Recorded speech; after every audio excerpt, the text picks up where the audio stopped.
In this video, we're going to show you how to diagnose or inspect the drum seal on your dryer. So this manufacturer, this dryer and this drum has one drum seal on it for the back.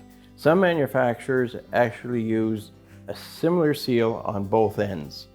And the process for examining them or replacing or taking them apart are all the same, whether it's front or back.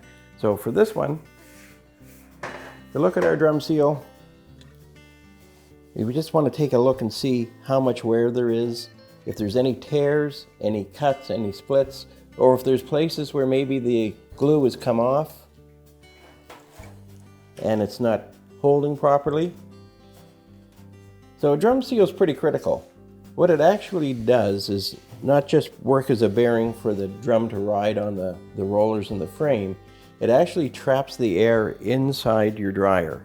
So when the dryer is running, that blower pulling air through it actually creates a bit of a suction, making this seal tighter around your bulkheads, be it either front or back.